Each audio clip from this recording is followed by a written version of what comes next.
Hi designers! In this video I'll help you troubleshoot some of the things that often go wrong when you're first learning to use the custom shape tools and the pen tool. Let's start off with the most complex example here. The first thing you want to do when you're creating an illustration or a custom shape is to try to break down the shape into basic shapes so that you can use your shape tool. However, it's counterproductive to use the shape tool just to fill up the space. Now this is a little bit of an extreme example, using lots and lots of ellipses and a rounded rectangle and lines. But what it illustrates is that you don't want to overcomplicate it. If you've got a shape that's this complex, and really this seems pretty simple, it's only a rounded triangle, right? But because we don't have a rounded triangle shape tool, adding ellipses and rounded rectangles doesn't really work.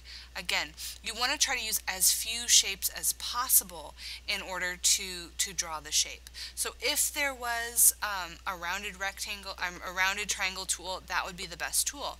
You could actually try this maybe with the rounded rectangle tool, to where you might draw, again, approximate, just like we were doing with the ellipses, approximate the size here, and then use the direct selection tool to alter these anchor points. But you see even here, the anchor points get so off kilter that I don't even know if that's the most efficient way of doing this, although it does work.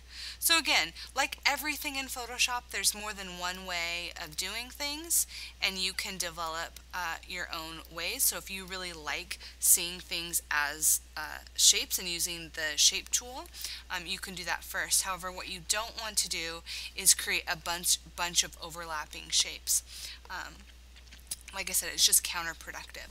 So let's get rid of those by using the path selection tool. And I'm going to select them by holding Shift, and that's going to add the selections together. And then I can hit delete and delete that from my my vector mask. Like you see here, if you have an extra one or if you want to delete them individually, you can select them individually. The next example is a common mistake that people do when they first start using the pen tool, which is to use all corner anchor points and to not use any rounded anchor points, and then to use just way too many points. How this was created was just by clicking and releasing all the way around, kind of similar to what you would do with the polygonal lasso. But again, the whole point of creating a vector, creating a path, is to have something that's really, really smooth and again is easily editable.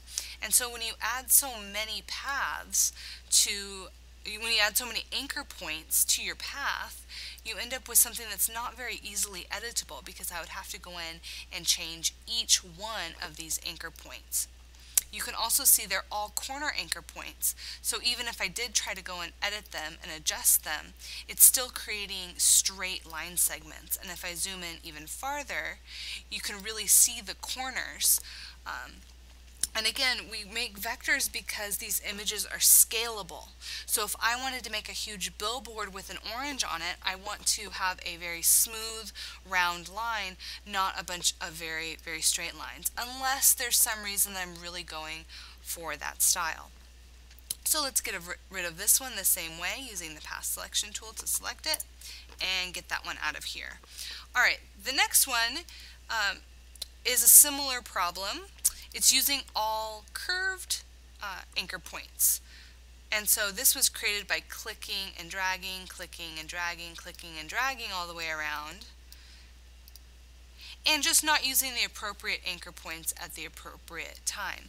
Wherever you see a straight line, you want to use a corner anchor point and create a straight line segment. This one also uses too many anchor points. Again, you want to use the least amount possible. If you could get away with 3 or 4 or 5, that's all the anchor points that you want. Alright, this last one is pretty common, and it's really confusing because it looks crazy. What happened here was when the handles on the curved anchor point were dragged out, they were dragged out in the wrong direction. So all you need to do when you see a loop like this, or sometimes it'll look like this crazy little point or something, can look very crazy, you just need to unwind the handles and then adjust them properly. And again, when you adjust, you want to try to be making the most smooth curve possible. So again, unwind these and then adjust the handles, shorten them, change the angle so that this is as smooth as possible with really the corners not even showing it, just going straight into the line segment. Alright, lastly I'm going to review how to add paths into your vector mask. You can see here that I have several paths that are not